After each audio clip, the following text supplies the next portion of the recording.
تولوا وجوهكم قبل المشرق والمغرب ولكن البر من آتِكَةِ والكتاب والنبيين وآتى المال على حبه ذوي القربى واليتامى والمساكين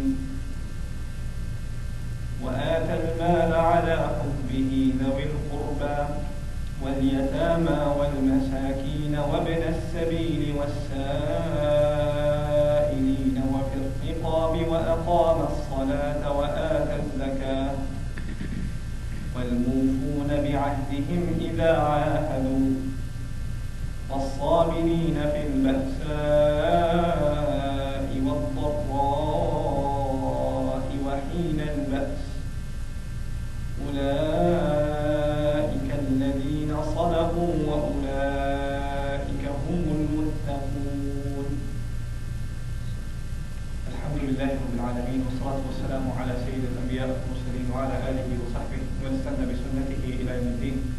اللهم اجعلنا منهم ومن الذين آمنوا وعملوا الصالحات وتواصوا بالحق وتواصوا بالصبر. آمين يا رب العالمين. أما بعد, السلام عليكم ورحمة الله وبركاته.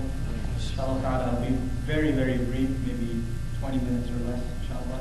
Just giving you a couple of reminders for myself and all of you on some very essential lessons in the Quran, especially when it comes to the ayah that I just recited before you. A couple of things before then. You know, when Allah Azza wa Jalla changed the Qibla, then a group that didn't consider themselves Muslims were very offended. So when the Qibla was changed from Masjid al-Aqsa to Masjid al-Haram, Bani Israel, the Jews of the Arabs, actually started complaining. مَا وَلَّهُمْ عَنْ قِبْلَةٍ التي قبلتهم التي كانوا عليها. What turned them away from the Qibla that they used to be on? Now the thing is, think about people from a different religion. They have no problem what you do. If you pray 5 times or 12 times, they don't care. Why is it that they were offended that you guys are praying in a different direction now? Unless they had some understanding that this is the same religion. They thought of this, they recognized the Messenger sallallahu alaihi wasallam as they would recognize their own children. Allah testifies to this in the Quran. يَعْرِفُونَهُ كَمَا يَعْرِفُونَ أَبْنَاءَهُم. So the fact that the Qibla changed offended them, that in and of itself is a sign that they already knew that He is the Messenger and this is the true religion. And the fact that the Qibla changed is now Allah telling that the capital of the religion is no longer the city you hold dear. It is the house built by Ibrahim alayhi salam. It's this house now. There's a shift in priority. There's a shift in this honor that Allah has given. So they were offended by that.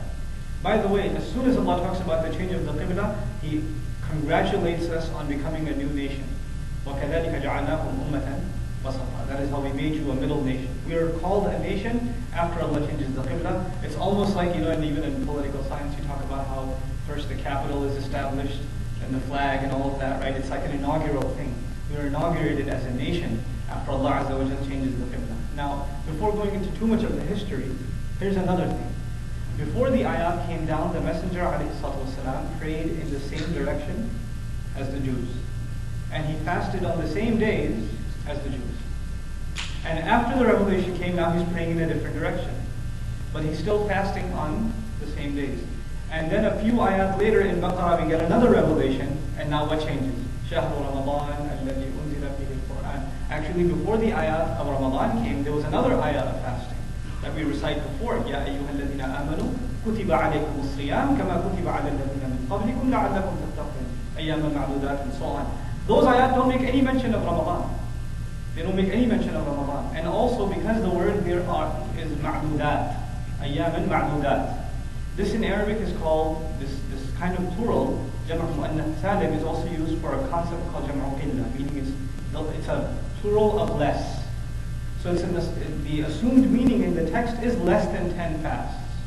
And this is the fasting before Ramadan was revealed, that the Messenger ﷺ used to fast on specific days, every single one. And that was basically the fasting that's alluded to. But then, of course, the final revelation about fasting, which is in the month of Ramadan, that has been made mandatory. And there's some changing on the rulings also.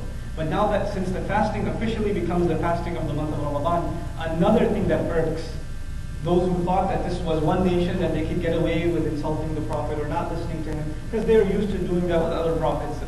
so different about this one? A complete change. So what makes us a unique ummah in these ayat? A few things. Number one, the change of the qibla. Number two, fasting.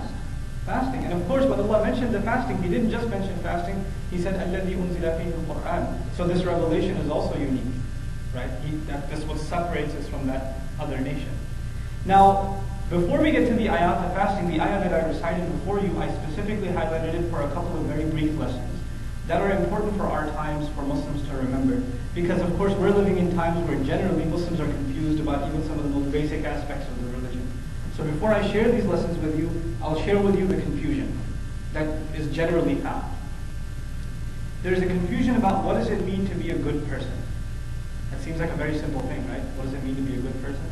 But there is a confusion about it, and I'll share with you what that is. On the one hand, you have a group of people, you have a kind of person who says, okay, thank you. I have to give this back, or? Okay.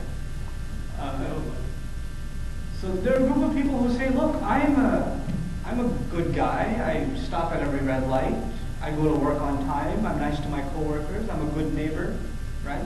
I pay my taxes, I'm a good person. That's what a good person is, I'm an ethical person. On the other hand, there's someone who makes salah in the masjid every day, and they dress in accordance with the sunnah of the Prophet ﷺ, and they engage in all these acts of worship precisely as the religion ordains, right? And they assume doing all of this is what? Being a good person. So these two people have two very different definitions of what it means to be good. If you want to be very casual about it, you can use the terms, this one person says, to be good means to be ethically good. Ethics, good manner, good morals. And the other says to be good is to be religiously good. The rituals, the acts of worship, this is what it means to be good. And both of these, we know that both of these are good. But you know what we're finding among Muslims nowadays? We're finding two extremes. We're finding Muslims that say, man, I'm a good Muslim. Yeah, so what if I don't pray? I'm still a good person. And I know a lot of people who pray who are pretty messed up, by the way. That's what they'll tell you. I know a guy who's got a beard this long and he cheats in his business. And he's abusive to his family, etc., etc. So when you ask them to be religiously good, they'll say, no, I'm ethically good already. I don't need to add to that and be religiously good, because the whole point of being, to them, the whole point of being religiously good is to be ethically good. So they already reached the point. That's their understanding. On the other side, you have another person who says, I am a good Muslim because I'm at the masjid for every salah. So what if I don't give my children their rights? So what if I'm rude to my neighbor? So what if I don't remove a rock from the path? So what if I don't call back the people who I owe money to, or cheat in my business or whatever? So what? I'm a good person. I go to Hajj every year. You know what I'm saying? So you've got this religiously good who refuses to accept anything about ethics. And on the other extreme, you've got an ethically good person who refuses to take anything from the religious dimension of goodness, right? So there's this clash between these two. I know, not everyone is on these two polar extremes, but people have a mixture of these two things in them. And they justify their lack of goodness on one side by saying, at least I'm good at unless they had some understanding that this is the same religion. A group of people, you have a kind of person who says, thank you. I know a guy who's got a beard this long and he cheats in his business. And not everyone is on these two polar extremes, but people have a mixture. To teach you what is good, Allah. Allah Azza wa Jalla, the source of all, we believe in all of us. What do you think He's going to understand from that? Does He understand